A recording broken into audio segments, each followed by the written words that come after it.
Okay, so we're good? All right, well, welcome everyone who's here and welcome anyone else who might be watching. So today it's going to be kind of a really in-depth walkthrough through publishing, self-publishing. We're focusing on formatting the manuscript specifically, but I'll go through the other steps to show what needs to be done. And this is for you guys, so if you have any questions, feel free to ask them as we go along. So I want to point out the fact that everything that I'm gonna do is free. You can publish a book completely for free. I don't necessarily advocate doing that because you may or may not be an expert in the various things that you have to do to get the book finally published, but there are free options. You don't have to pay anything in order to do that. I just want to make that clear. So the first thing, we're going to be using Amazon as the example because it's the most popular platform.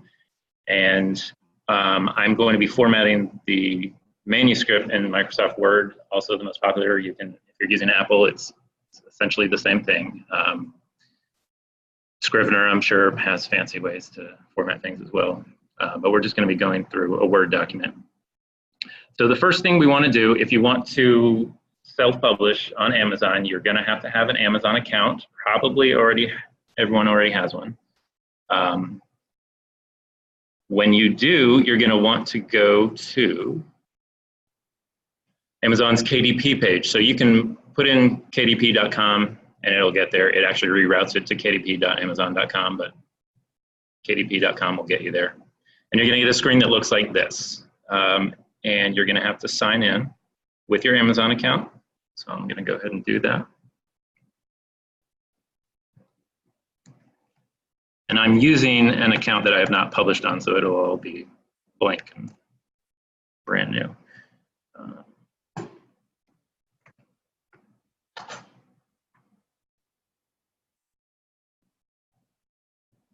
Okay, so when you sign in, you are going to get a screen that looks like this. It's going to start on your bookshelf, which is going to list all the books once you've published them down under your books. Right now it is blank because I haven't published anything on here. So Amazon has free templates in order to both create covers and to format your manuscript. So if you want to do it totally for free, here under book content, you can click the link that says get started with Kindle content creation tools. I'm going to go ahead and click on that just to show you the steps to download a template. I have my own template, which I'm going to use because I'm more familiar with it, but it's the same idea. So contents, it'll show you have manuscript formatting resources for ebook and paperback. We're doing a paperback. So formatting an ebook is really, really simple. I'm going to go through formatting a paperback book. Once you have that, if you decide that you want to do both paperbacks and ebooks, once you have the paper book, you can upload that same file for ebook and it's going to work perfectly. If you just want to do the ebook, you don't have to do all the steps that we're going to do for formatting a paper book. Things like page numbers and all that, they just don't exist in ebooks, so you don't have to worry about that. But we're going to go through the whole paperback process, and we can talk about ebooks later if people want to. So if you click on that paperback link, it gives you this little kind of flow chart of what you should do. Basically, we're going down here to where it says manuscript templates. They have guides on here online that you can watch as far as formatting. So I haven't watched them. They may or may not be just as good as this presentation. But I'm going to click on that. So you see it comes up with a little video on how to format things. So you have an option here for blank templates or templates with sample content. I would suggest getting one with sample content so you can see kind of what it's supposed to look like, and you just replace that information with your own information. If you get a blank template, you're still kind of starting off on a blank page. I don't find it that helpful. If it's your first time doing it, if you're already an expert and you just want the formatting, like the margins and everything already set up, you can do that. But especially for the first time, I'll get a template with sample content. You just click download. And not done yet.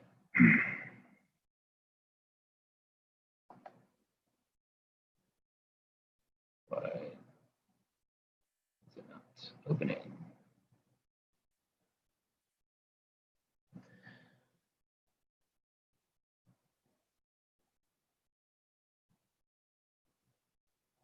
Did this on my own computer and it worked fine.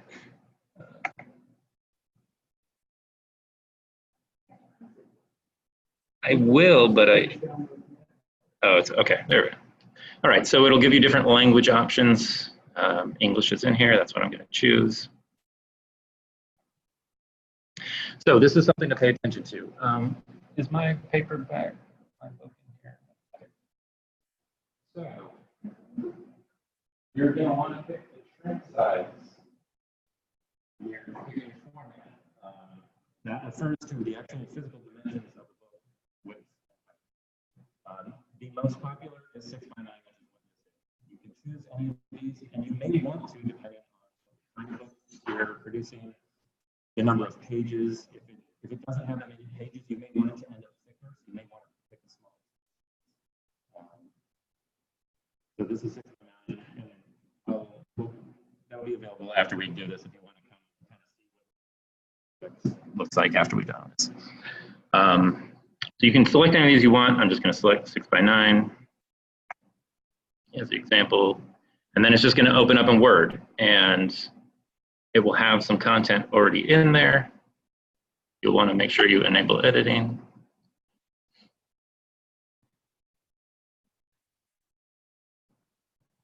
And so I'm going to go through this whole process with my own template, but basically you're just kind of replacing what's there. You know, you go to where book title is and you'll highlight over that. And then you type in this case, the name of my book. You just type in name of your book, author name, so on and so forth. It's a little more complicated than that, but that's the basic idea. And so we're going to go through that all with my own template. Just wanted to show you how you could do it from Amazon if you wanted to get one of their free templates. I'll close this out. Okay, so first thing, so before you just go, you've written a book in Microsoft Word, let's say. There are a few things that you need to do to kind of clean it up to make it as easy as possible transition into the template. So I'm going to show you, this is just a book that I had written that I have not published. I kind of made up my own formatting as I was doing it. There are some things that we're going to want to change. So I guess I had already changed that. So when I started writing this, I have the bad habit, and many of you may have that, of when I started a paragraph, I just spaced over like 5 times. We don't want, when you're formatting this manuscript, you want as few extra spaces as possible. You want as few extra paragraphs as possible. So we're going to go to this show hide button, this little Pilcrow symbol here on the home tab. And that's going to be our friend during this process. So if you click on that, it will show you all the formatting. So spaces are represented by these little dots. So you can see here at the beginning of the paragraph, I've got all these dots. We don't want any indentation at the beginning of our paragraphs at this point, because the template is going to take care of that for us. So what I would do, so I also had the bad habit, if I got to the end of a chapter and I wanted the next chapter to be on a new page, I would just hit enter until it goes down to the new page. We don't want that either. But again, we don't have to fix that here. I'm just letting you know. I'll show you how to do that when we transfer to the template. But so you can see all these little paragraph symbols, because that's just where I hit enter. And we want as few of those as possible. For the title page and stuff, I'm just going to be typing that directly in, so I'm not going to be copying and pasting this. I don't need to go back and worry about getting rid of all these spaces, but I just wanted to kind of show you. You can really see when the show hide is on, how sloppy some of that is going to come across. So what you want to do is, if you, for instance, know that you used spacebar 5 times to indent a paragraph, you can fix that pretty quickly. You just go to the replace option, and you can just type in 5 spaces if you know that's what you did, and you're replacing it with nothing. I think I already did this in this manuscript last night, and I must have saved it. So then you just replace all. It didn't make any, but there were like 5,000, however many paragraphs, it replaced that, and it instantly moved everything over. So I also use 2 spaces after every sentence, after period and sentence.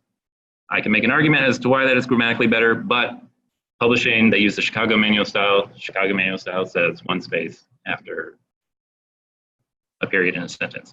So to fix that, again, I can just go into the replace option and I can just hit spacebar twice. I'm replacing 2 spaces with 1 space. And I replace all, and I already did that last night too, but basically every sentence, 5,000 something sentences in this book were all replaced. Make 28 more here. So that's something you want to start off doing. You don't want any extra spaces and things when you're going to transfer this.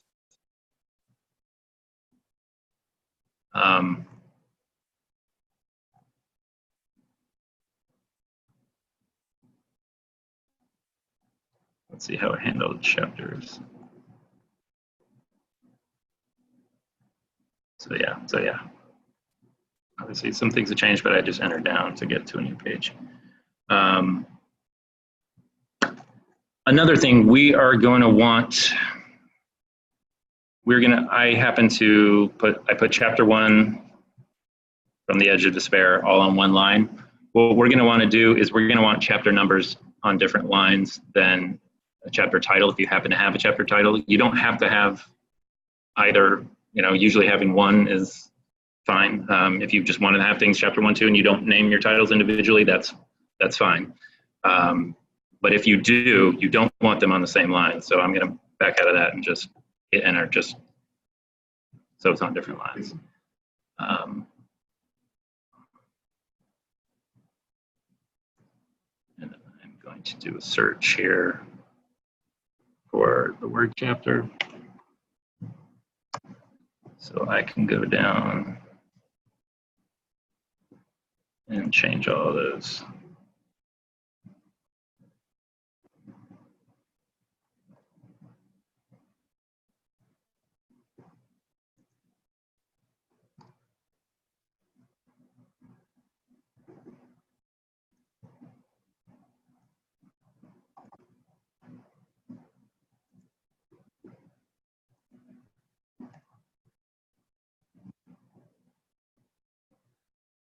So this is the sort of thing, it takes a little bit of time, but in the end, not that much. I think I have 20 chapters, and we're going to be going through chapter by chapter in the template as well.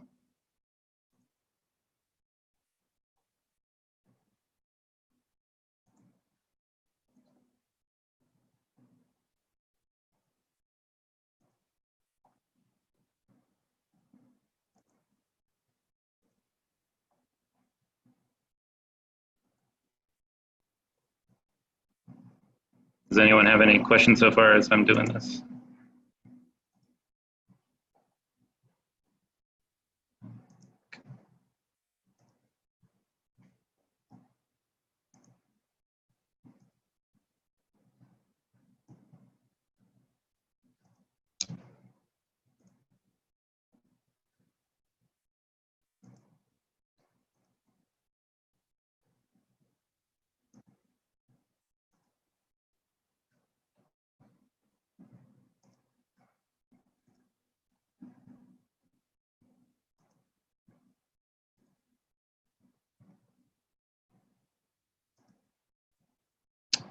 All right, may have an epilogue too. So.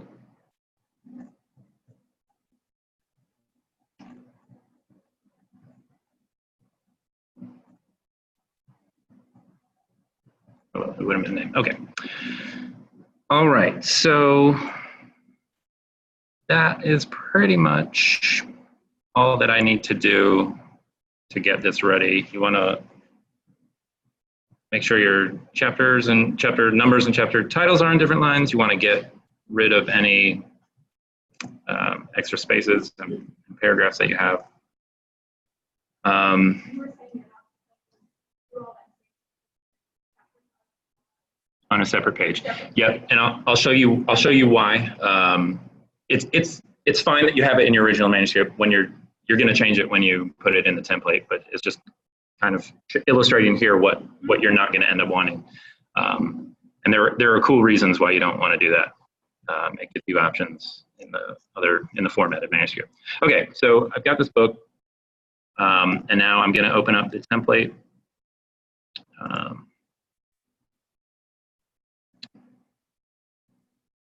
So this is just a Word template that I already had. It's got sample content in there as well. Okay, so for the first, so it's going to have, it has a title page, it has a copyright page, it has a dedication if you want it. There's going to be a table of contents, and then the actual text of the chapters. So for the first couple of pages, I'm just going to replace what is in there with mine. So shaping. This is if you have a subtitle for your book. I don't, so I can just delete that. This is the author name. And so you'll notice when I'm highlighting it, so every type of thing, so for the title, up here in Word, there are styles. And so we're going to use these styles heavily in the formatting. Each style comes with a certain font size for certain font type, as well as spacing. So for the author here, you see there's some space put in above and under. So this is, you don't have to worry about hitting enter and things, the spacing's out. It's going to be all handled by the style type. So this is the author style, as you can see there. So I'm just going to type in.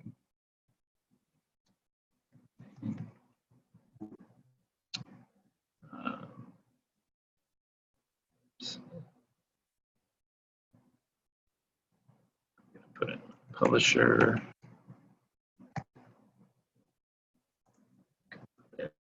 This my all caps.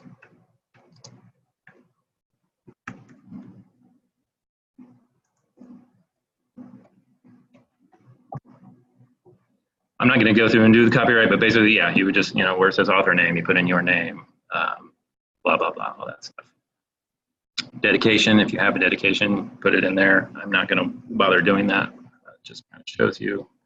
So the table of contents, you don't want to actually change anything yet. As you can see, this is an actual table of contents. It is not just typing out the name of the chapter and putting the page that it appears on. So we don't want to just, so you might know, okay, you look down and chapter 2 starts on page 19.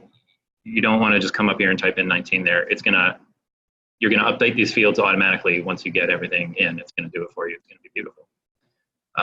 As well as the title names. These will all change because it's based on styles. So there's different headings within the styles, and that's going to correspond to the navigation pane here over here.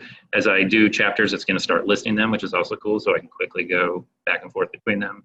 And that's also going to generate stuff for the table contents. All right.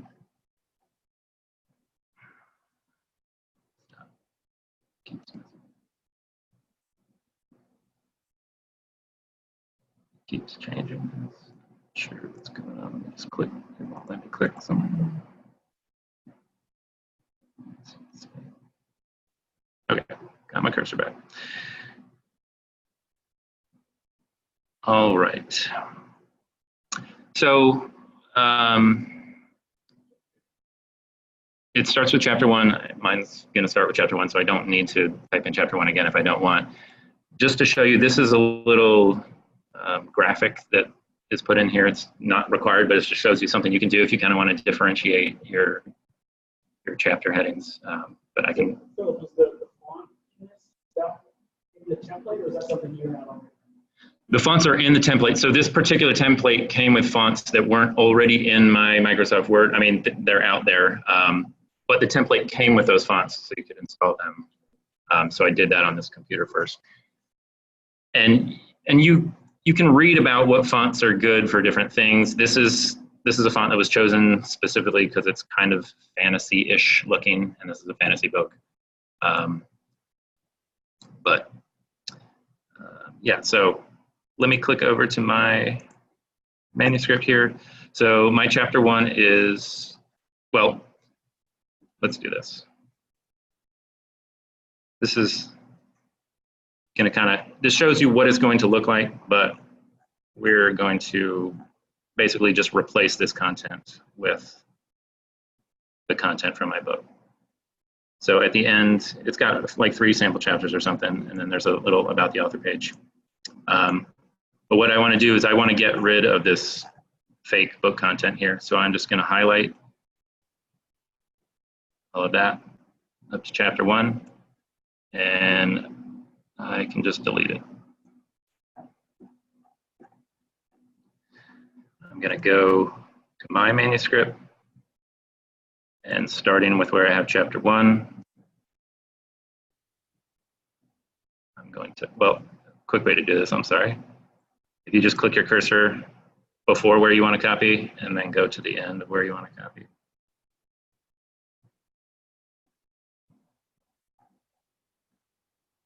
You can hit Shift and then click. It's going to highlight everything in between. Then you can right click or just use the copy function up in the left-hand corner there. We're just going to copy that. And I'm going to go over back to the template and paste that. Yeah.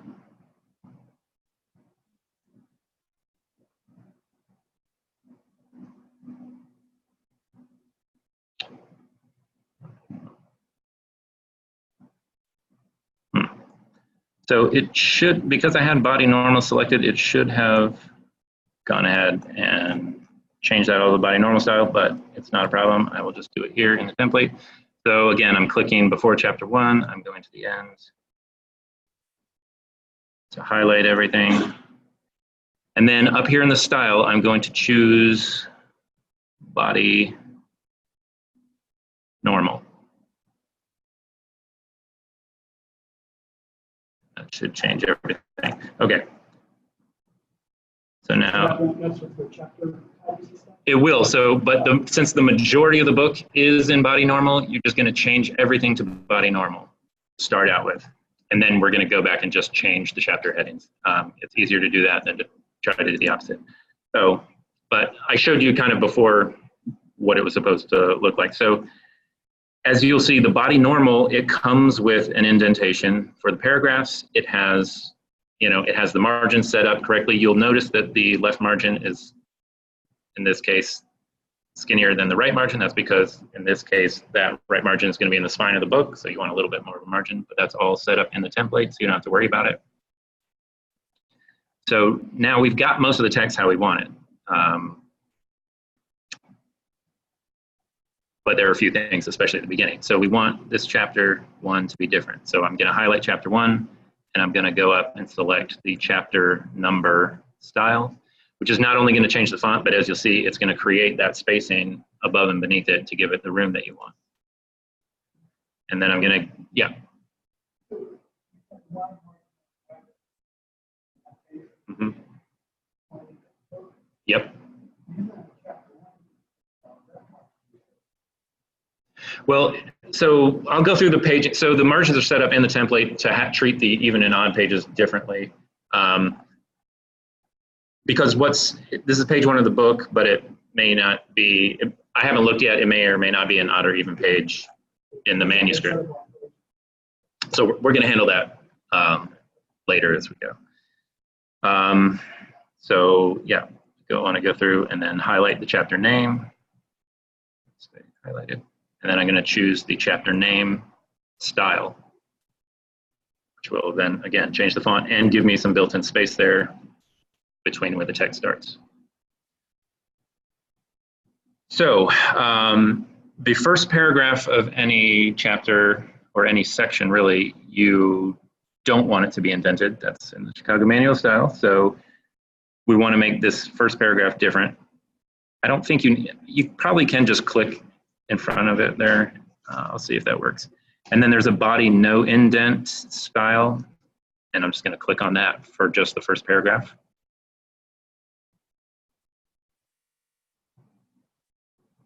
And all that does is essentially get rid of the indent. And then you have a couple options here. So I'm gonna use a drop cap. So this is totally optional. I'm gonna highlight the first letter, and then I'm gonna go to Insert. And over here, there is a drop cap option. And if you click on that, it's currently on none. You can do it dropped, or you can do it off into the margin. I'm just going to use that middle one, dropped. So it just makes that first letter bigger. It's just kind of a stylistic thing. Lets you know you're at the beginning of a chapter. Completely optional again. But that's how you do it. You just go to Insert, Drop Cap. And then that is the first chapter. So as you'll see here now, because I've applied the chapter name style to this, it's created it over here in the navigation pane. It is now created from the Edge of Despair because it's got that style. So I just go down to the next chapter. I'm going to do the show hide here. So see, I've got all these extra paragraph marks. I want to delete them. Delete these. We could have done this before we transferred it. I was just waiting. So what you want to do when you get to the end of a paragraph, you don't want to enter down. You want to insert a section break. So go to the end of where you want chapter 1 to be.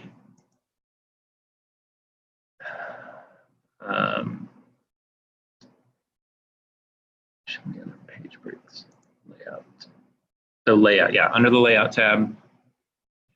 Under the home tab there, or under the insert tab, there is a page break, but we don't want to use page. You could use page breaks. It's not as good. There's there's benefits to using section breaks instead, which has to do with the headers and the page numbering. So what we want to do is go to the layout tab, and here there's a breaks option. If you click on that, it'll give you several options. It is not necessary, but it's kind of the industry standard to start chapters on the odd page.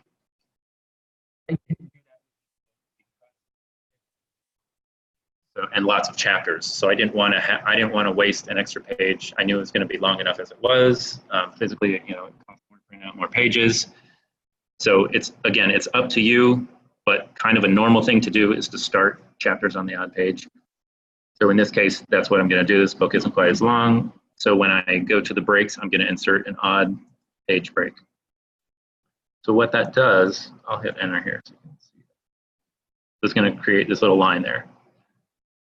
So any text that it lets it know that that's the end of that section. It's a section break, and that the next page that comes is going to be odd. So if this happened to be an even page, it would just be on the next physical page. But if this page was also an odd page, then there's going to, it's, you know, think about this as a physical thing. There's two sides to the page. So that just lets you know that the next section is going to start on an odd page. I have to say, I did not know about that. And every time I edited my manuscript on the Kindle page, you can do the thumbnail view. I literally would have to go in and look and say, oh crap, that's on the wrong page. And I have to go back, re-edit, convert to PDF, re-upload, and that is such a pain. But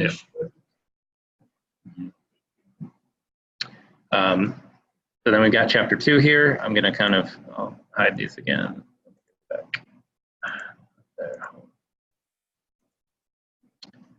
I'm going to apply the chapter number style to that. The chapter name to that. Just make sure I made. And so then see, I still got all these extra little enters. And I don't want any of those because it's already got the same spacing in based on the style of what I want. So if I have those, if I keep those extra return carriage marks there, then that chapter is going to start lower than all the rest. We don't want that. We want everything uniform. But basically we've got, that's all you have to do for that. You just go to the end of the chapter then.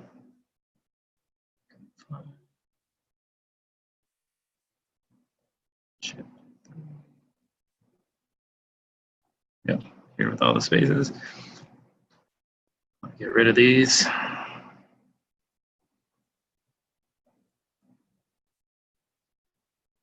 And insert a section break.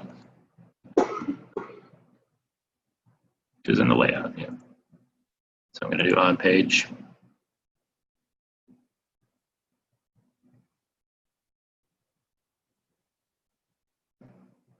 Get rid of those extra things. And then again, just go back. So I'm not going to spend all the time doing this for every single chapter, but this is what you do for every single chapter. You'll just go through, hit the chapter style, chapter name. Nope.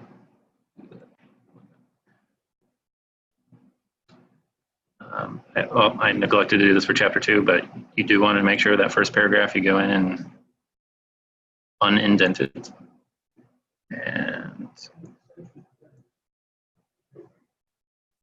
you can have sections within a chapter. Right, you would not indent if you have, yeah. So technically, if you're shifting point of views, let's say, and you have some space between sections, every time there's a first paragraph to a section, it's not supposed to be indented. And then I'll go into drop cap.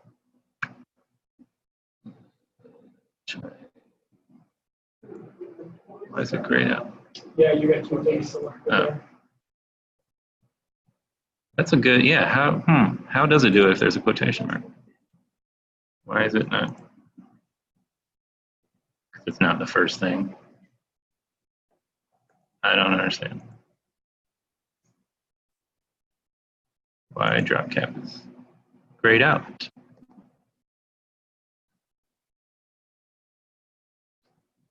Oh, maybe because I've got that space? Yep. Okay.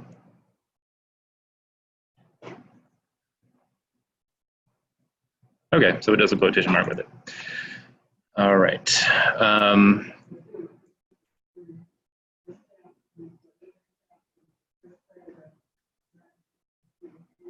Correct.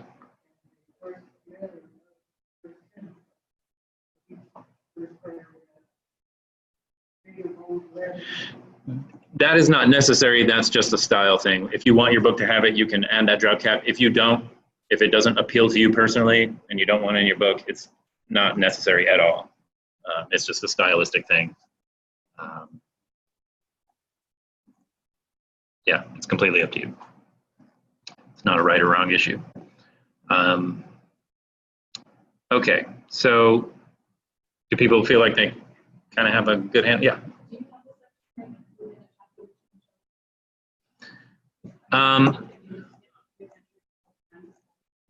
You're right. So I have, and that's what I would have done in my manuscript.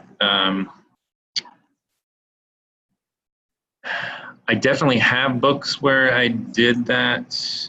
I think when I went through this one, I was switching point of views within chapters when the first draft of this, and I went back through and I think I mostly eliminated that.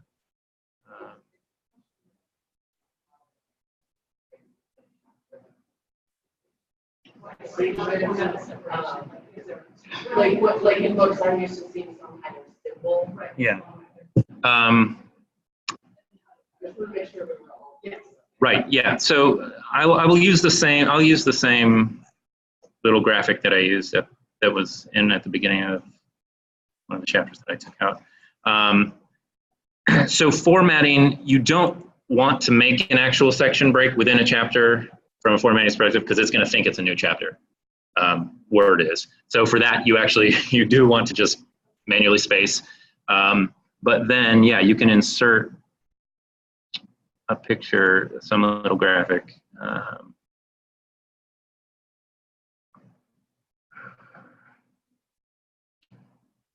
don't know where I saved them.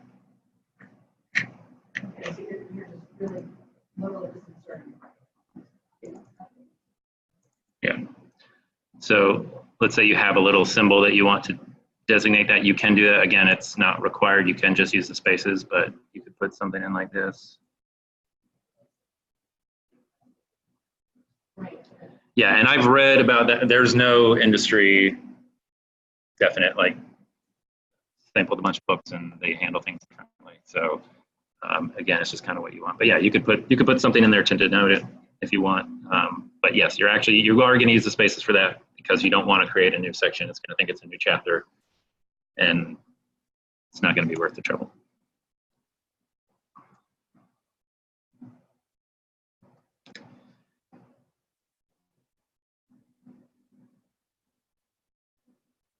So let's do header and footer. Okay. So in the physical manuscript, we have all these pages that come before the actual text. So as you can see here on the second page of the text, it's got down at the bottom, got the page number there, but it's page 7, and we don't want that to be page 7 because we want our book to start on page 1.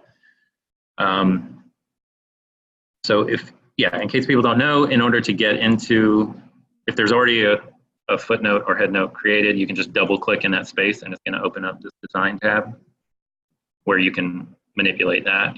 If you haven't put one in yet, you just go to insert footer and that will create the same thing.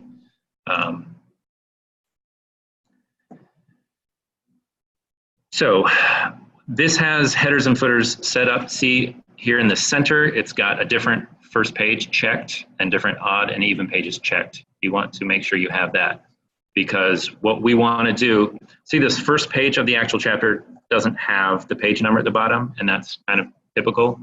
But then on subsequent pages, we do want to have it. So that's why we want a different first page checked because for every section, this applies to this section. So that's why we use section break at the end of chapters. So each section is going to be formatted this way. And so we also want different odd and even pages because what we're going to do is on the even pages, we're going to have the book title, and then on the odd pages, we're going to have the author name. So I can just go in here, type in the name of the book.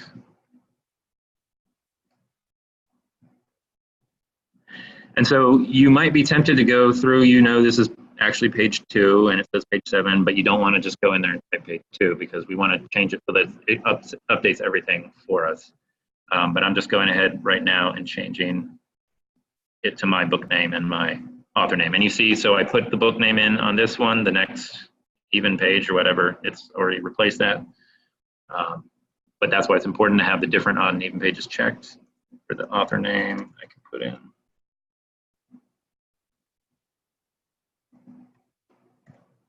author name, and it's going to update that on every subsequent one.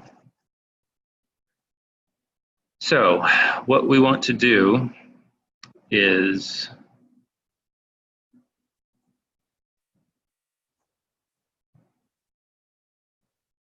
go into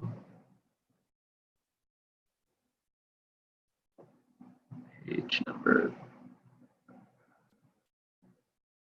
No. Okay, I'm going to highlight the page number and right click. There is an update. There's a format page numbers. Okay, so we want to do that. And because the first page doesn't have one, I'm going to, instead of continuing from the previous section, so what it's doing is it thinks this is all it thinks chapter 1 is part of the same section as all the title page and all that. So for just chapter 1, you're going to do this differently. You're going to click Start At, and then because this is on page 2, I think I'm just going to go ahead and hit page 2. Nope, it started at, okay, so I do want page 1 because it recognized it. Okay. Go back. You want to start at page 1. It's still not going to display page 1 on this page because it's just set up to be that way, but now the next page is page 2. The next page is page 3, page 4, and so on. So that should be correct, but it's only going to be correct for the first chapters because let me show you when we get to the second chapter. When you apply a change like that, it applies it to the entire document from then on. So because we started that as its own little section starting on page 1, it now starts, well, it didn't, okay. When I've done this in the past, it will then start each new section. I may have already made some changes in this. So it would start chapter 1 of page 1 of the next chapter as page 1 instead of updating it. Let me just make sure. So yeah, it was already pre-selected. I must have saved that in the template. So whereas the first chapter I click that start at and I hit page 1, for all subsequent chapters, you want to just go in and make sure that the continue from previous section button is clicked. If it's not, if it's still at that start at page 1, then it's gonna, the beginning of each chapter is going to be page 1 again. And then once you've done that for chapter 2, it should apply it to all of the chapters. So you should be fine and not have to do anything else.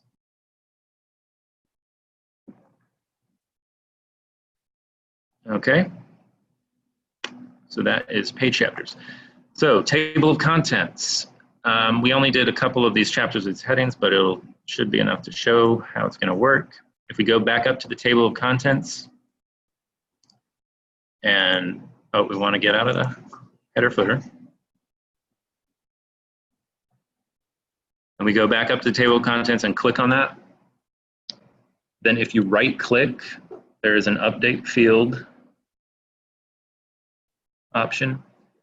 And if you click on that, it should now replace those chapters with the chapter headings that we had. So theoretically, if I had gone through the entire book and changed all these, it would then list all 20 chapters. And it's going to go ahead and look and see what the first page number is for each chapter, and it's going to update that table of contents.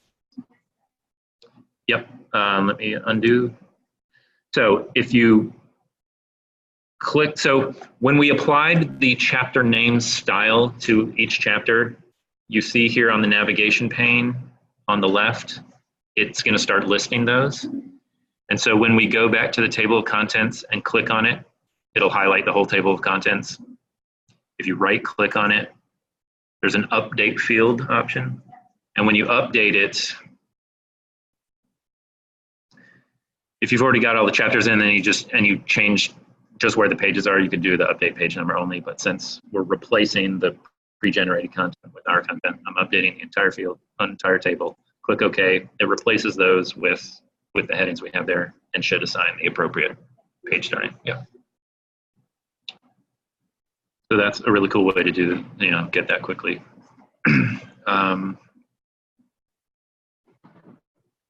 right, so that is pretty much it. We should, had I gone through all these and made the chapter headings different, we would have pretty much a completed.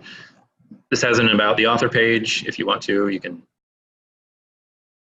you don't really need a template for that. You just insert a picture of yourself or whoever the author is if you're doing this for somebody else. And you can put in a bio. Completely optional. So you see this now has 448 pages. I think the original Word document had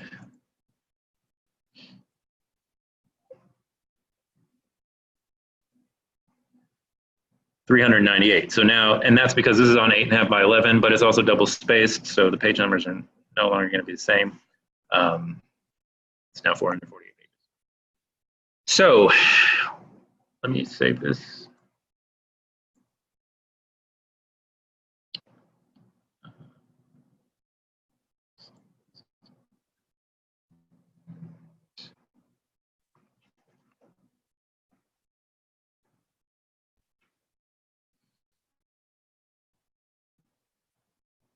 All right, so we've saved the formatted manuscript.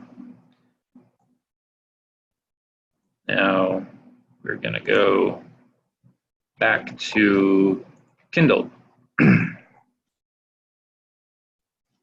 All right, going back to the bookshelf. So once you've got the manuscript formatted, you're going to, sign back into your Kindle Direct Publishing account with your Amazon account. And just here where it says create a new title, we're going to create a paperback. Just going to click on that. Then there's a number of fields we're going to have to fill out. You can kind of see the headings. They've got the paperback details, paperback contents, paperback rights and pricing. So these are the general kind of 3 steps that you're going to go through to self-publish. The language, you want to choose the language. It's defaulting to English there, that's fine. Book title, you have to type in that. It's got a subtitle, you can put that in. If it's in a series, you will want to put that. And the series number, the first book. If you publish future editions, you can mark that there, but it's an optional field. And the author.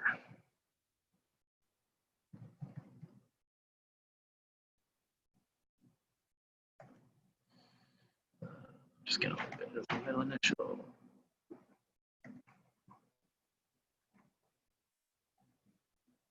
If there are other contributors to your book other than you and you want to list them, I mean, you should, and you can do that here.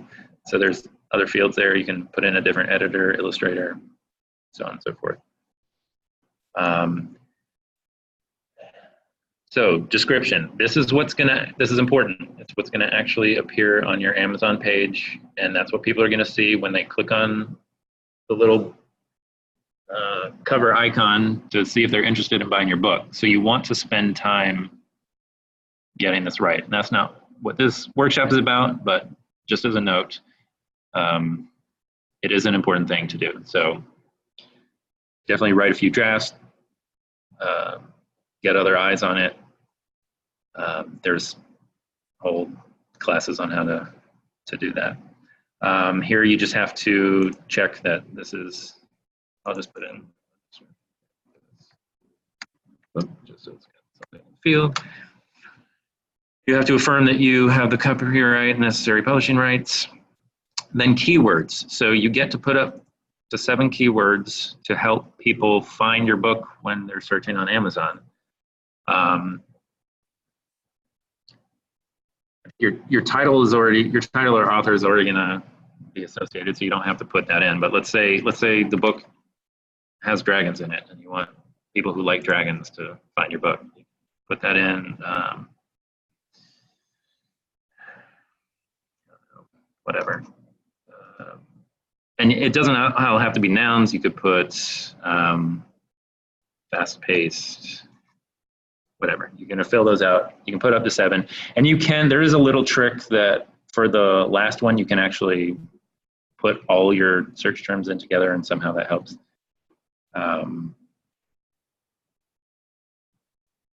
And then you get to choose 2 book categories as well. So you want to go through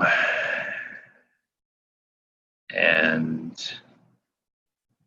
so I chose fiction. I'm going to go down to fantasy. You're just going to say this is dark fantasy. So if it's, well, you can choose 2 total. So you can choose more than one in the same group.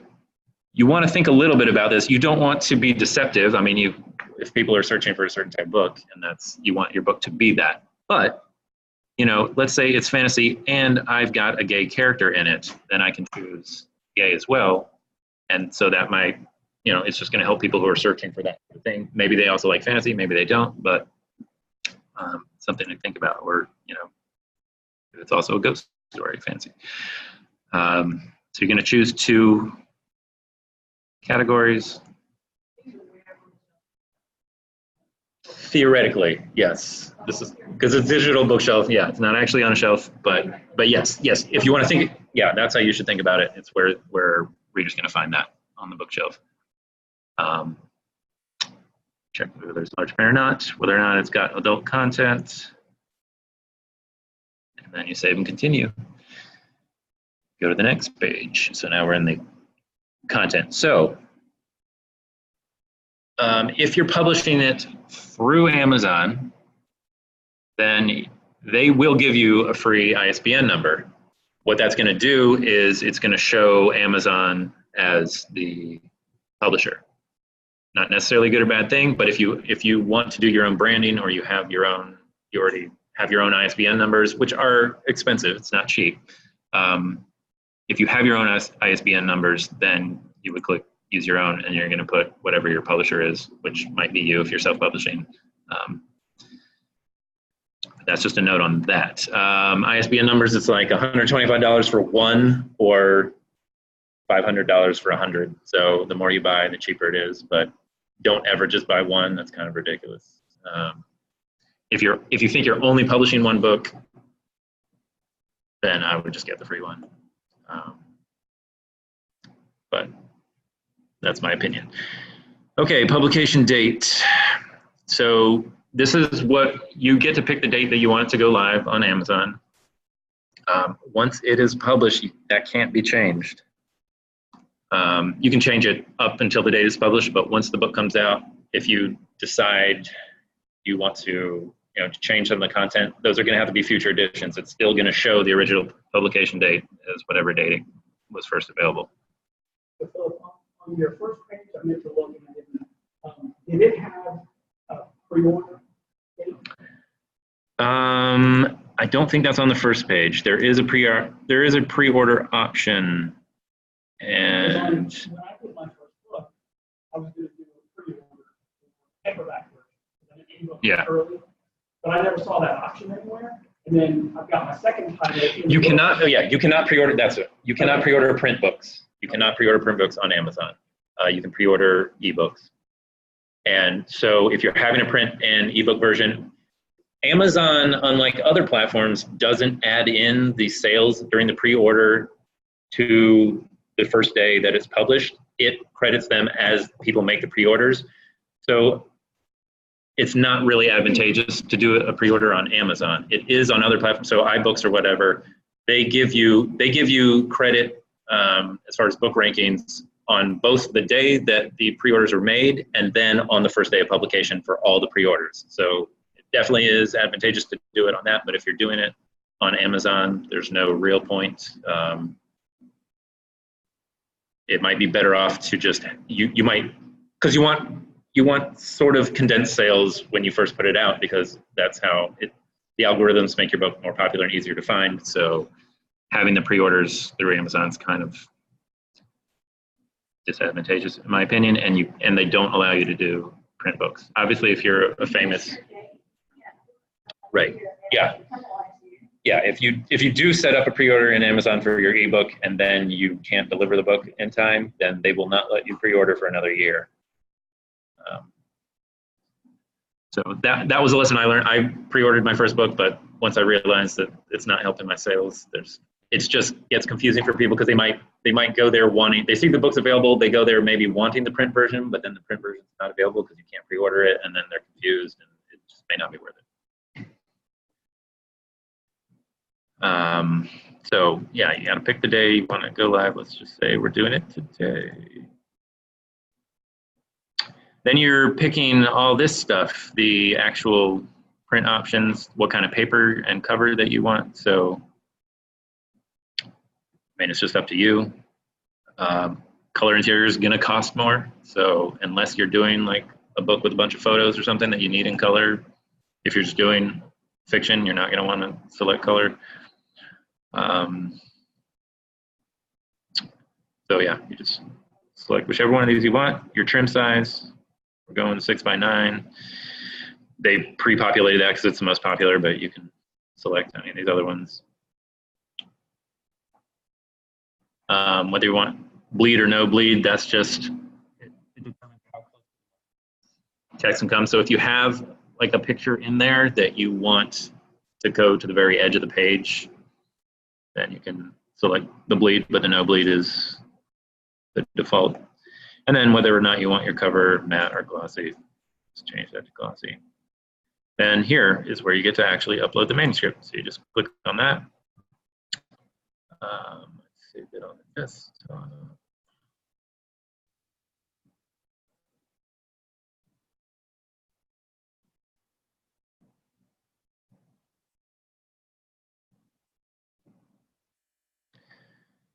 Then we get into book covers. So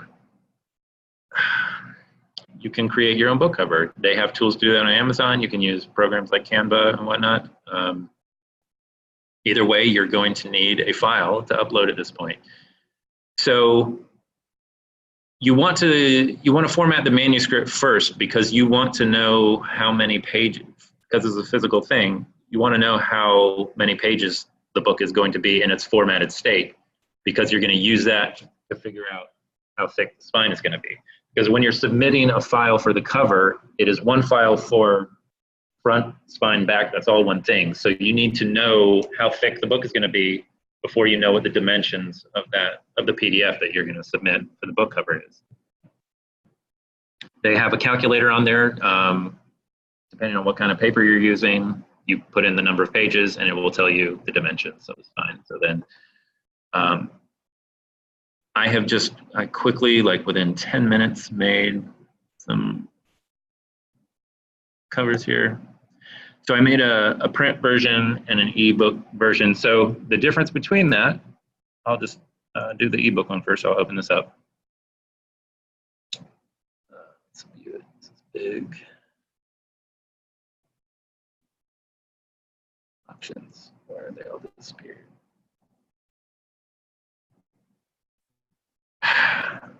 Well, I don't want it this big, but I'm not used to this laptop. Oh, yeah, I don't think there's anything. The control minus? Yeah. All right.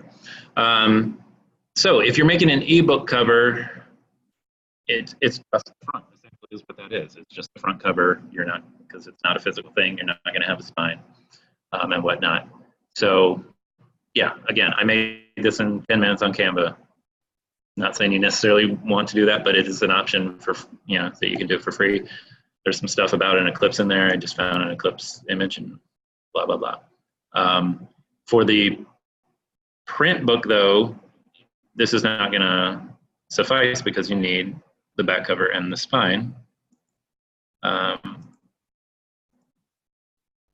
I just went ahead and made a secondary one. Oh, that's not it either. That's what I want.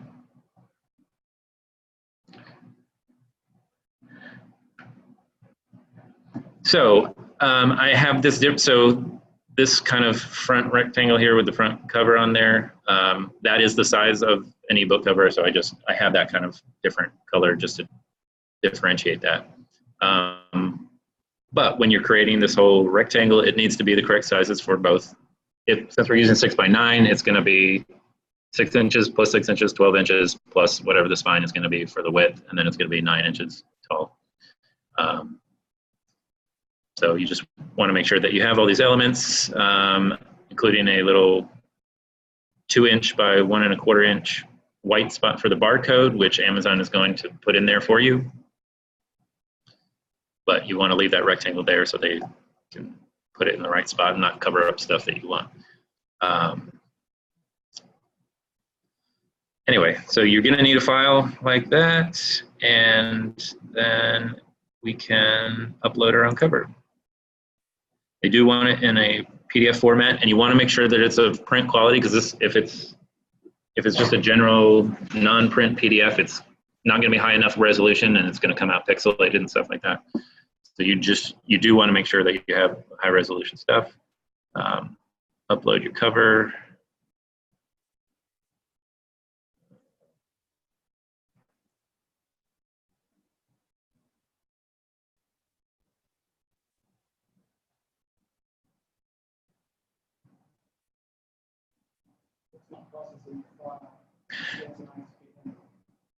Yeah.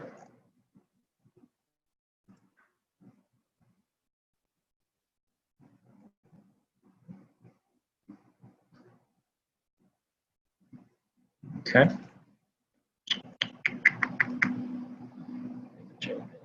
Okay, so then you're going to want to preview it, because inevitably something will not look right.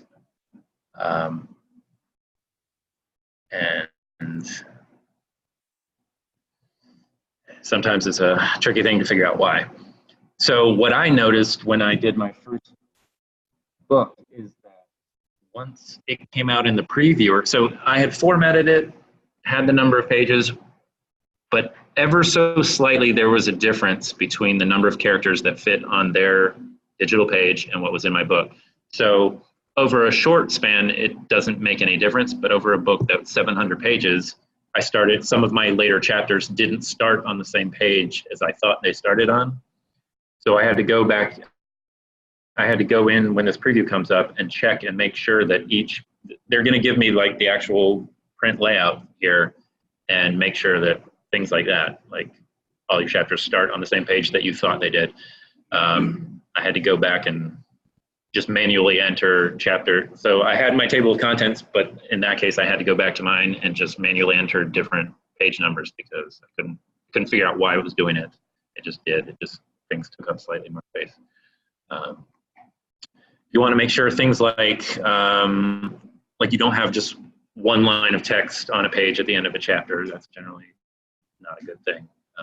In that case, you may have to edit, find some more words to cut. Stuff like that. You'll just want to make sure and this is what takes a while. So you can sometimes go make yourself a sandwich while you're waiting. One of the things I found with mine was everything looked great in the Word doc, everything looked great on the screen. I ordered proof, I got it, and the double space between sections within a chapter basically were not there. Yeah. So I had to basically go and make 3 spaces instead of 2, and then when I got the next proof, it was there. I was like, it made no sense to me at all. Yeah, I found a bunch of things on my first one. Let me just go in. Where at the end of chapters, the last line was being justified throughout the whole, so it might be only like 3 words, but I just hadn't hit another paragraph or something like down from that, and so it stretched that all across the line, and there were 3 or 4 things like that. It's just, yeah, you'll definitely want to look through this file when it comes up to make those changes.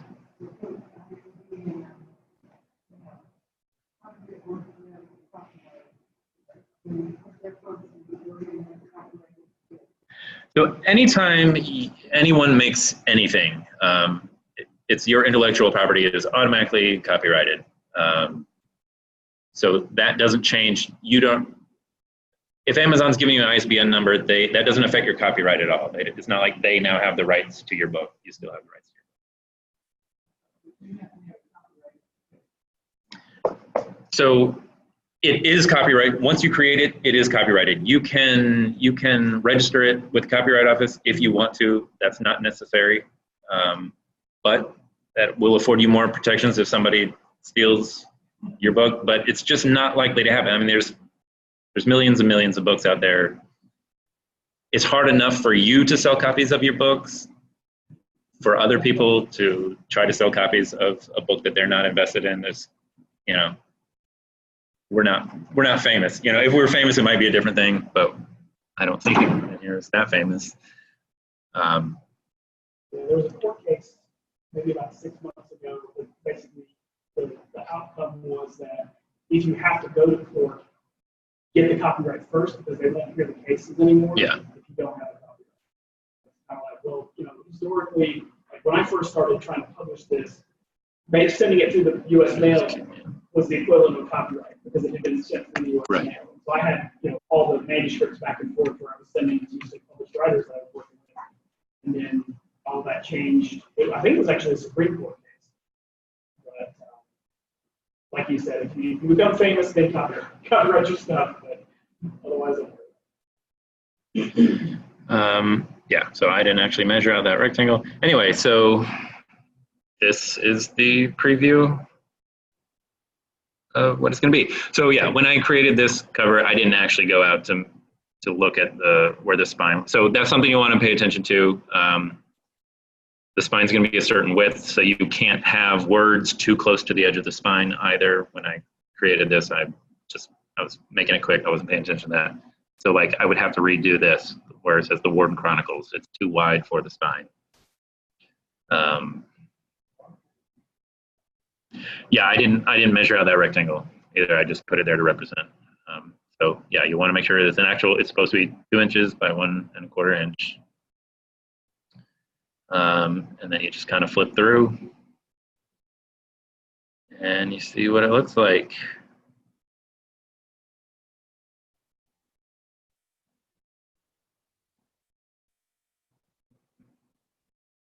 So yeah, I mean, I didn't pay attention doing, I didn't do every chapter, and so it's not going to be correct, but this is what it looks like. You want to go through and check on things. If you do use like little symbols, little graphics for between section breaks or at the beginning of a chapter, it's going to give you a warning sometimes that they're not high enough resolution. That's okay if it's something like that. If you use an actual photograph or something like that, you do want it to be good enough resolution. But if it's something that's just a small graphic, it's not supposed to. It's fine. That it's not high resolution. So yeah, you just want to go make sure things like, I'm not sure if I got to the end of the next chapter. Yeah, so things like, it says, so in my manuscript, it says that this is it's on page 15, but you just want to make sure that that's, actually the 15th page, stuff like that. Okay.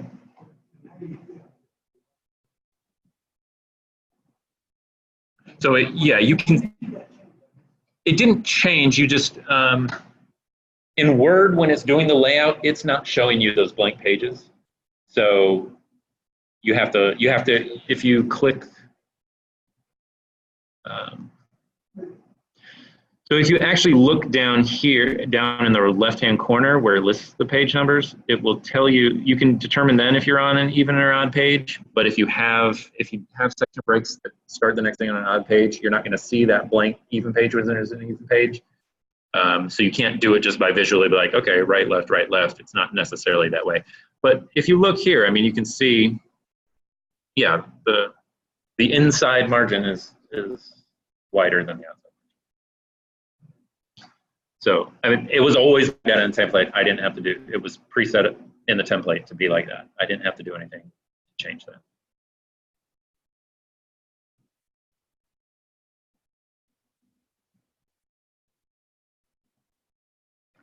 All right, so once you go through, and that's, I mean, chances are it's not going to be exactly right the first time. You're going to exit and go make changes and do this process all over again. Not the whole process, just uploading your file. Then once it is how you want it, we go on to the next.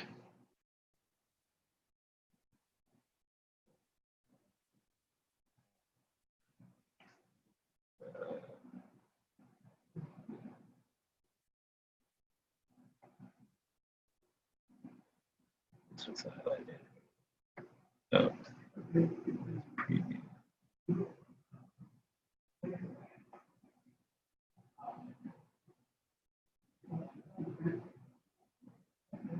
Yep. Yeah, so this is where I'll go back to the bookshelf in a little bit and show that again. Just on the left, there was a create an ebook or create a print book. And so we just selected the create a print book to do this, yeah. But it's all through Amazon, it's all Kindle. Kindle Direct Publishing is Amazon's. Mm-hmm. Yep. And it's print on demand, so it does save you, like you don't have to order 10,000 books and then store them and hope to sell them. They take a cut for that, but it's worth it. Telling me I need to preview it again, which I don't want to. Yeah, so that's on the next page is all the pricing stuff. It wants me to re-preview it because it thinks I made changes. Oh.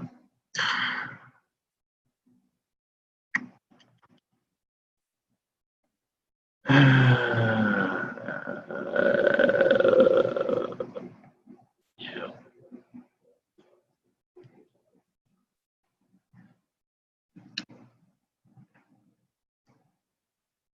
Oh, I have to like errors, I think I have to say that I'm okay with there being errors. Oh, no, you expected cover size. Yeah, okay. Great. Let's just do the ebook then, and it'll show you the same stuff. Cover will be right. So, yeah, here you create paperback or create ebook. Just gonna quickly go through here. So yeah, I didn't have the exact right dimensions on that because I hadn't formatted the book yet. I didn't know how wide it was actually going to be. I was just estimating.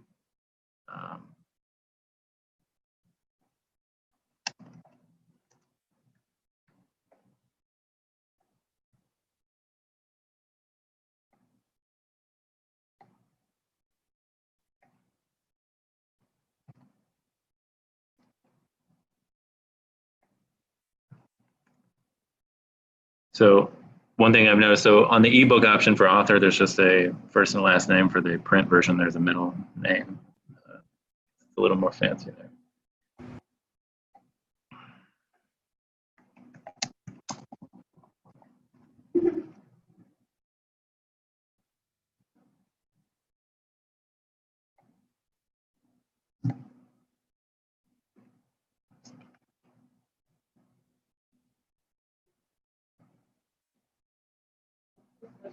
Yeah.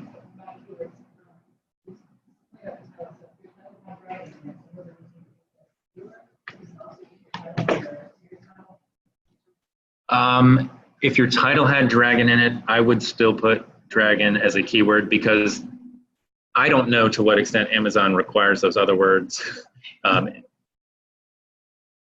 thinking it's going to show keyword things first. Yours would eventually come up, but there could be 5,000 things that have dragons. So I would put it as a keyword and not just rely on the title.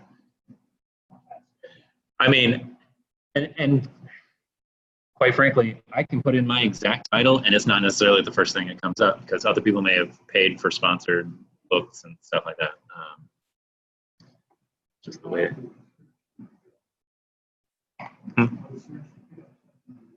No. Nope.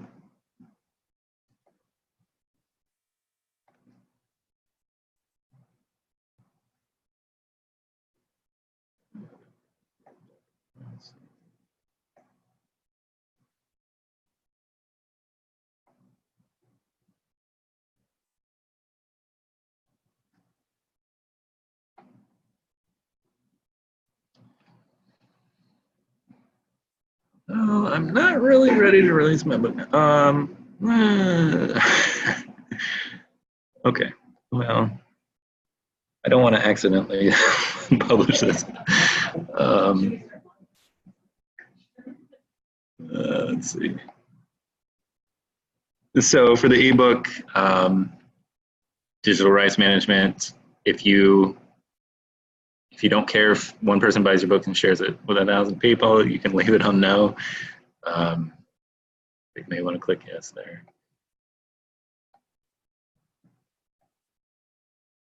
So the difference between an ebook and formatted book. So ebooks aren't going to have page numbers. They're not going to have. So like the table of contents, because it's a table, if you format it as a print book and you have that table of contents as a table, what the ebook's going to do, that's fine. It's just going to strip that out and create hyperlinks for those chapters. So it's going to have whatever the first chapter is, but it's not going to have the page that it starts on. It's just going to turn into a link. So if people click on that, it will take them to chapter 1. Because really, the ebooks are all one big page that you just scroll through. But if you format things like this for your print book, you can use that same file for the ebook, and it's going to work perfectly.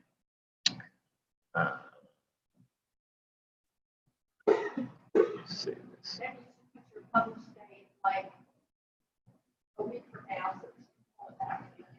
Well, so for ebooks, you have the choice to either publish immediately or do a pre-order. Right, but if I do a pre-order and I don't deliver, then it blocks me. Although I'm not using this account for that, so yeah, I could do that. I'm just going to try to not hit the final accept button.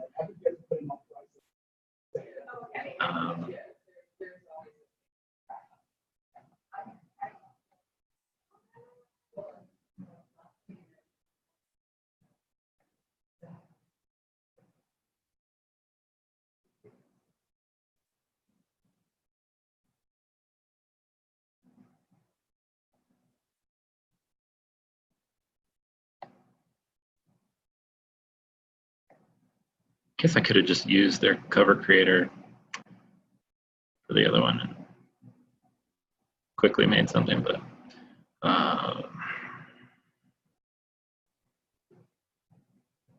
nope.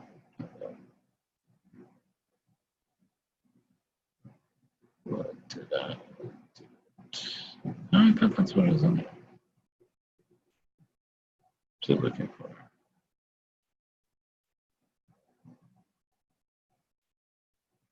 No.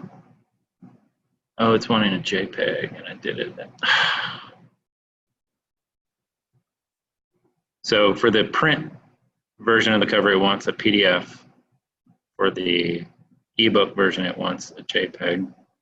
And I'm just going to use another book because I didn't have that saved as a JPEG.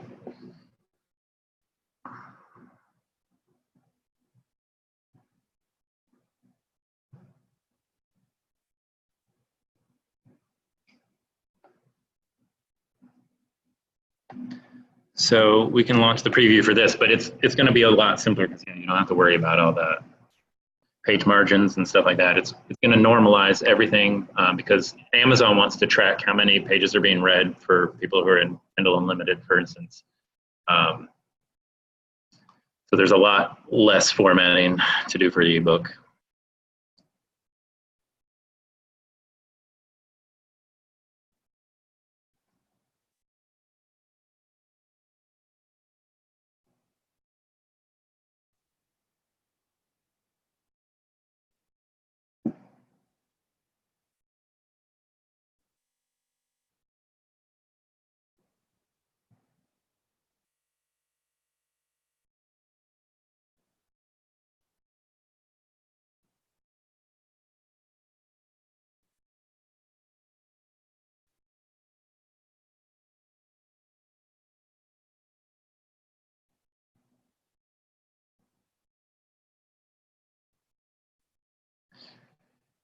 So I guess I will say this about the pricing option. So it's going to be different. For the ebooks, you have a choice of whether or not you want a 70% commission or a 30% commission.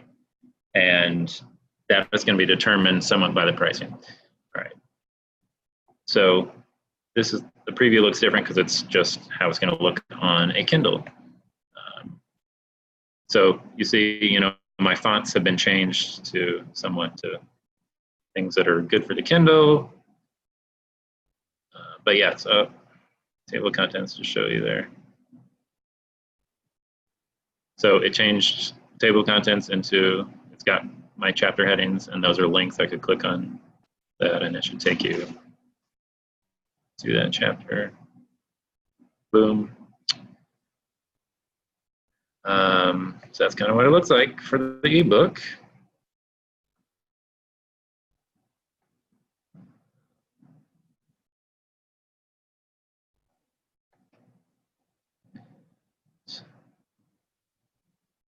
I want to approve this.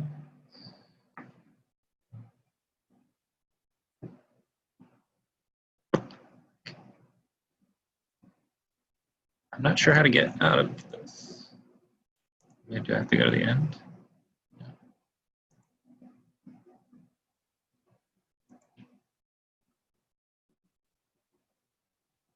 Maybe it's back up.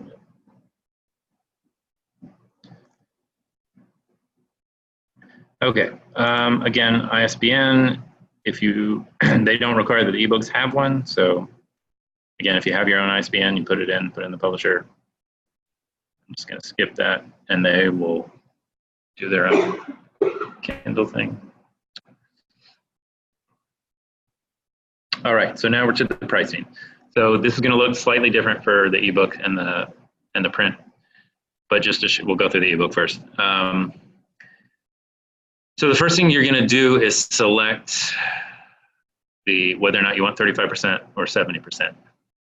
Obviously, why would you want 35% when you can have 70%? So if you choose 70%, your book has to be priced. It shows you this. You must then select a price between $2.99 and $9.99. So if you wanted to price your book at 99 cents, you're going to only get 35%. It could be advantageous to do it at 99 cents because more people are willing to throw down 99 cents for something that they have, you know, if they don't know who you are, you're a new author, it's your first book. It might be a way to get more sales, but you're going to get a lower percentage of that. You're going to get 35 cents for the book. You can, so at any time you can change the pricing for both print and ebooks. And that percentage, that royalty percentage will change accordingly.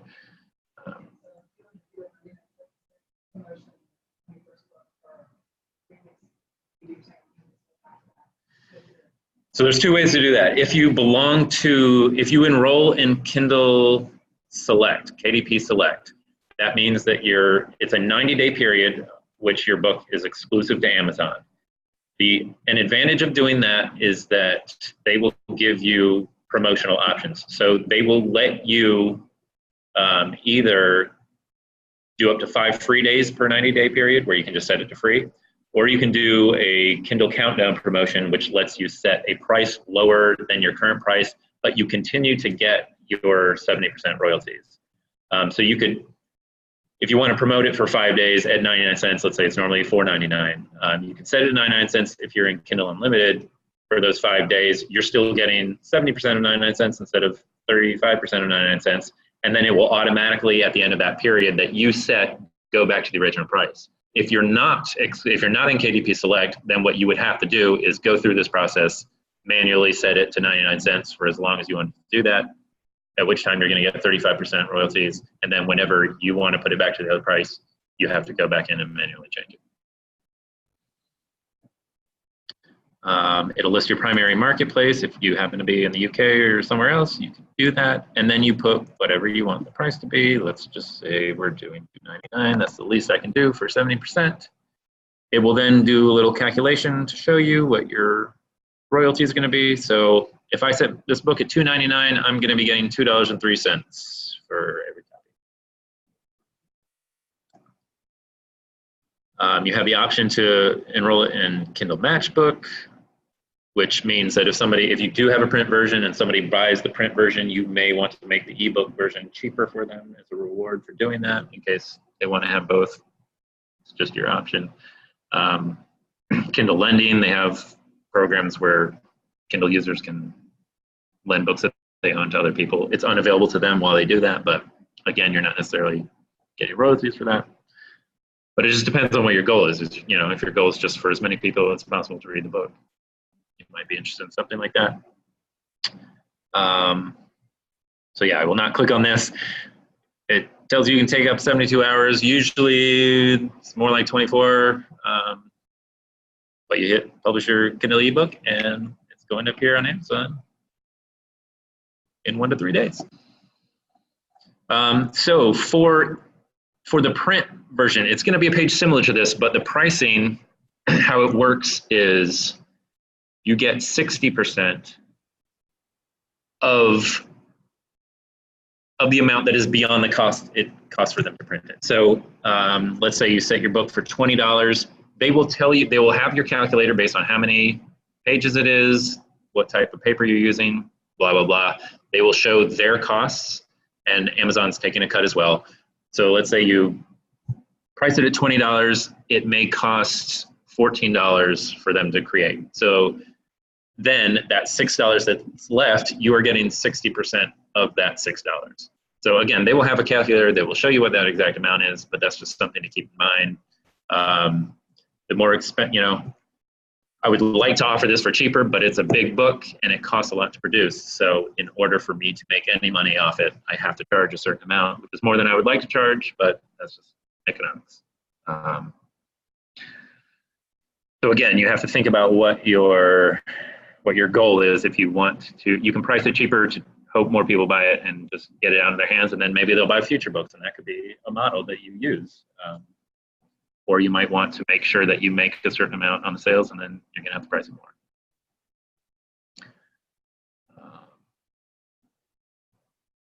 Okay, I guess that is pretty much it. Questions?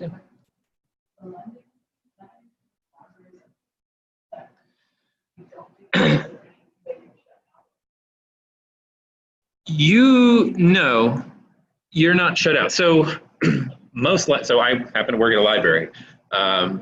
For our ebooks, so this is an ebook option, the whole lending thing. Our ebooks, we all get, they have to come through our vendor, which happens to be Overdrive, which is the most popular one. So in order for libraries to get your ebook, you're going to have to, on your own, make sure that Overdrive has it. Yeah.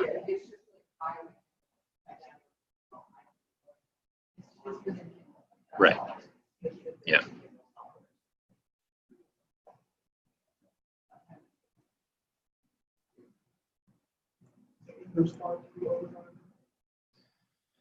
I bet they do. I don't know for sure, but I would guess so.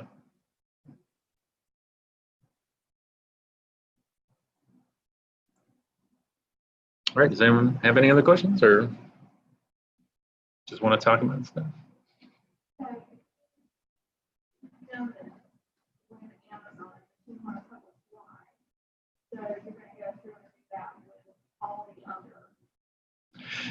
Yes. So if you're with the print book, you can submit it to as many people as you want. And Amazon doesn't really care about print books. With the ebooks, as long as you don't choose KDP Select, which you can kind of see is up here, and it'll have more information about it. KDP Select will make it exclusive to Amazon. As long as you don't do that, then you would go through this process for all the other, iBooks, Kobo, whoever else you wanted to publish to. And there are places that you can just submit it to them, and they will, for you, submit it to all these places.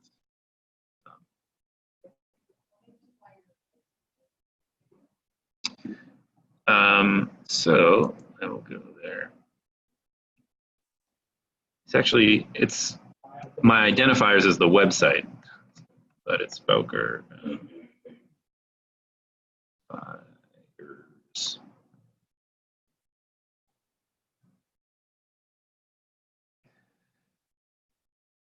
So if you go to myidentifiers.com,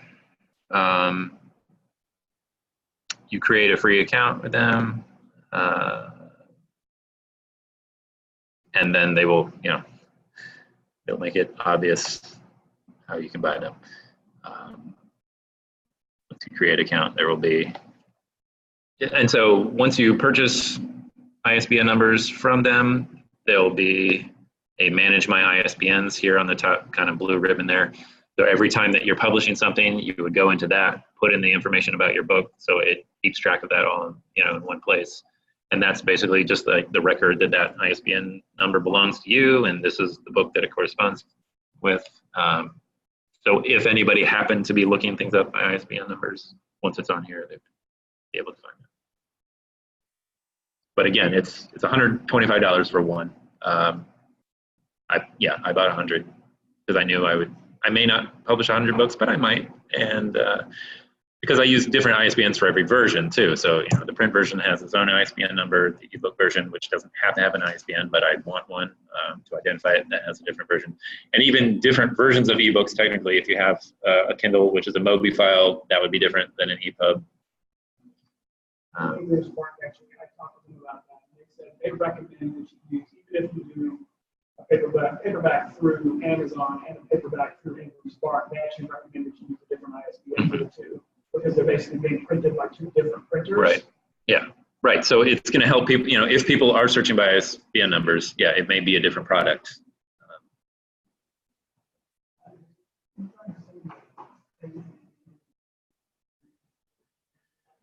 They do.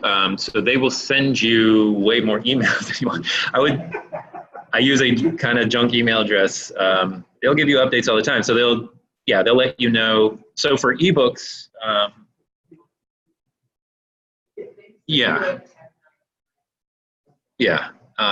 it will all be on your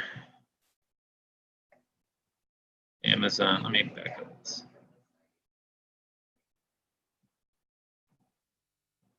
I'm back in here. So, I'm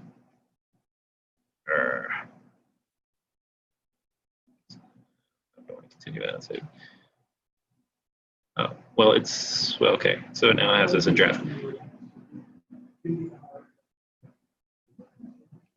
So you don't, I mean, you're going to have to mark it as income, but you don't need to send additional forms because of that, because they're gonna, and that's the good thing about it, because you're not actually the one selling it. Amazon is the one selling it, so they're taking care of that. You will get a statement, but you don't have to worry about like how much people actually paid for the physical book and stuff. You're only reporting your royalties. So on your direct publishing page, if you go to reports, you can look up all that information at any time. Your month-to-date sales, you know, I don't have any here, but it'll have graphs, and you can look at the numbers as well. Keep track of all that. See what's going on a daily basis. You'll see how many you sell. Yeah.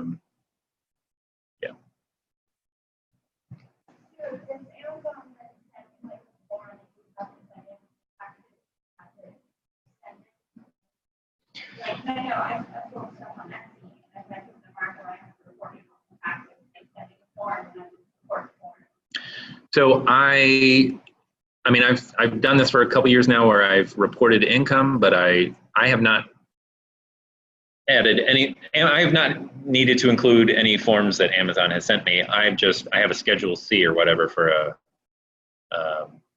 sole proprietorship, like on my own business. And then I just report that as income. I've done this with just me, and I've got this 99 form. And in North Carolina, unless they change it in the last few years, you don't make $500. The IRS doesn't care. The state of North Carolina doesn't care. You don't have to tell you. But if you do make that threshold where you have to report it, they'll send you the 1099 on their digital. They ask you which option you have to set up for your second account or when you set up your first club, and they will send you the forms that you need to Amazon wants to make sure you do what you're supposed to do, so they'll send you the forms. Yeah. Yes.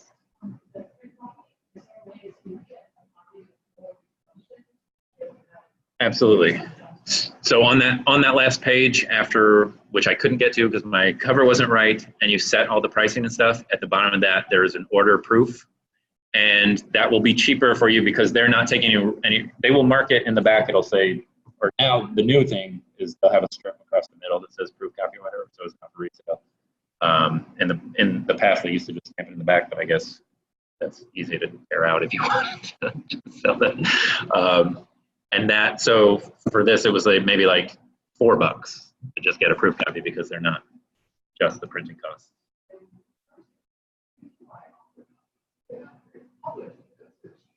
Right. So I can make more profit selling the book out of my car.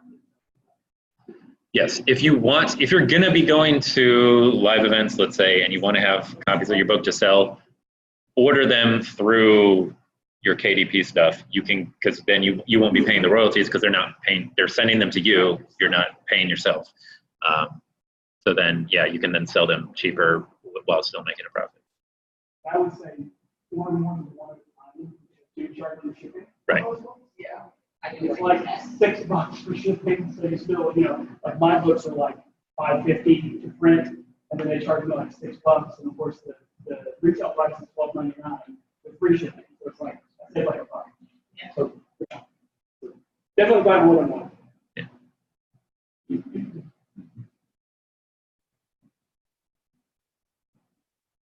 Okay. Anybody else? Questions? Thank you so much. Yeah. Yeah, no problem. Incredibly helpful. It's like, for me, there's been this kind of like fear and mental barrier about all the time I have to go through all these hours.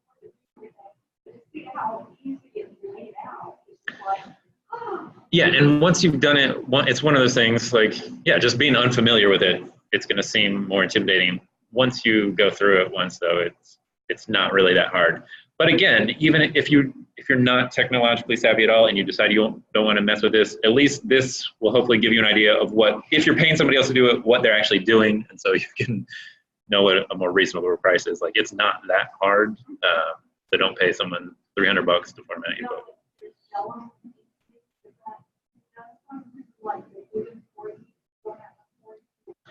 there are various places. I think Vellum might be software. Software. It's like Vellum is like Scrivener. Like it can basically format. It's like a word processor, but then you tell it how to export, and you can export it as a MODI file, as a PDF or whatever, and it will format it based on how you tell it to format. Yeah. Which I've heard good things about that. I don't have a Mac, so I've never actually used it. But yeah, it's simple enough to do just in a Word document. Yeah.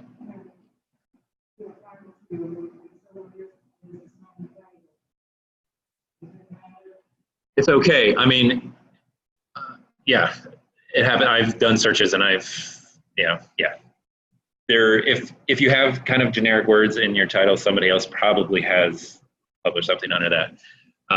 There's no legal problem with that. The only problem is that if somebody's doing a search and they're putting in their title, 12 things might come up and they might not see yours. So. Thing about copying. There was a romance author who copyrighted half of the word hockey, so that you couldn't use it in your title. Because she had it as part of the series. Huge outcry. Because how can you copyright Right. a word? Right. I wouldn't think that you could. Yeah. Well, I think they cleared that out. Yeah. Yeah. Right. Yeah.